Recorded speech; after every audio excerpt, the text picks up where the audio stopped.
Assalamualaikum warahmatullahi wabarakatuh. Selamat siang pada Ibu Sulasi selaku dosen ekonometrika dan teman-teman kelas 4 Ekonomi Syariah E.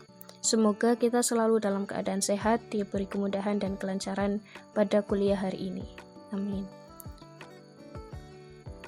Kami dari kelompok 8 yang beranggotakan, yang pertama ada Mbak Silvana Indah Utari, yang kedua ada Mbak Mei Laraswati, yang ketiga ada saya sendiri Rafika Sari, dan yang keempat ada Mbak Syifa Nurhayati.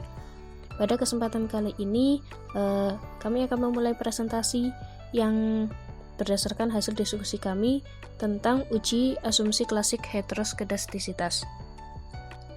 Silahkan teman-teman bisa menyimak dan memahami materi yang akan kami paparkan. Uji asumsi klasik heteroskedastisitas. Heteroskedastisitas berarti ada varian-variabel pada model regresi yang tidak sama atau konstan. Sebaliknya, jika variabel pada model regresi memiliki nilai yang sama atau konstan, maka disebut dengan homoskedastisitas.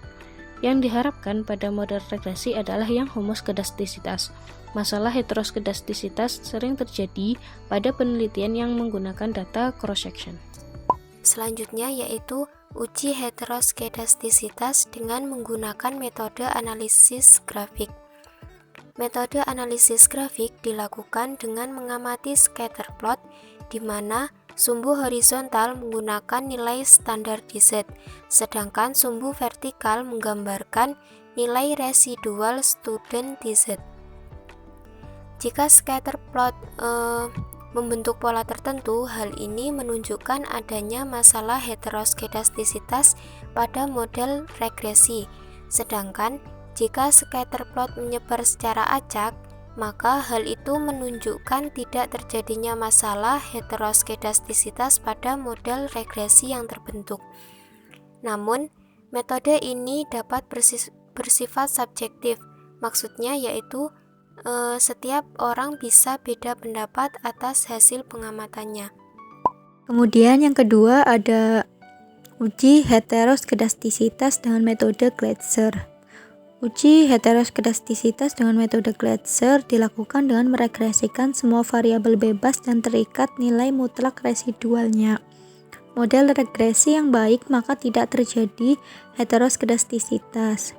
Kemudian dasar pengambilan keputusan, jika tidak terjadi heteroskedastisitas, maka nilai sig lebih dari 0,05. Kemudian jika terjadi heteroskedastisitas, maka nilai sig kurang dari 0,05. Perkenalkan, saya Mei Laraswati. Di sini saya akan melakukan uji heteroskedastisitas dengan menggunakan metode analisis grafik. Yang pertama, klik analyze, lalu regression, dan klik linear. Masukkan variabel penjualan pada kotak dependen, masukkan variabel harga pada kotak independen, dan pendapatan pada kotak independen juga. Lalu klik plots.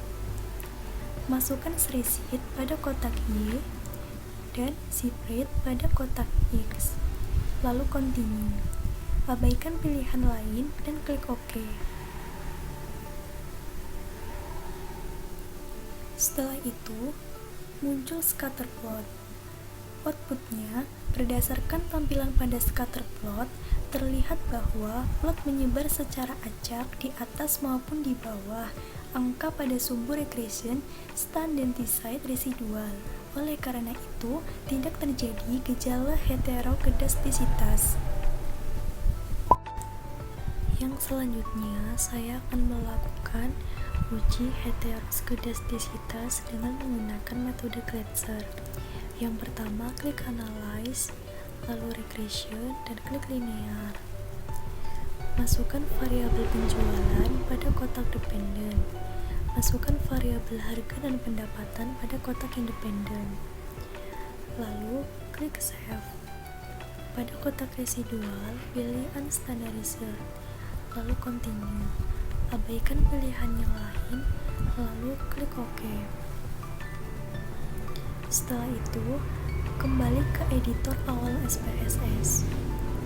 Pada menu utama SPSS, klik Transform, lalu compute. Pada target variable diisi dengan abbreviate, dan pada numeric expression diisi dengan abs dalam kurung res underscore 1 tutup kurung. Kemudian klik OK. Setelah itu, regresikan variabel bebas terhadap nilai residual mutlaknya dengan langkah-langkah sebagai berikut. Klik Analyze, lalu Regression, dan klik Linear. Pada kotak dependen, isi dengan abbreviate dan independen dengan harga dan pendapatan. Abaikan pilihan yang lain lalu klik OK. Perhatikan pada tabel koefisien. Di sini terlihat bahwa signifikasi lebih besar dari 0,05. Itu artinya tidak terjadi heterokedastisitas.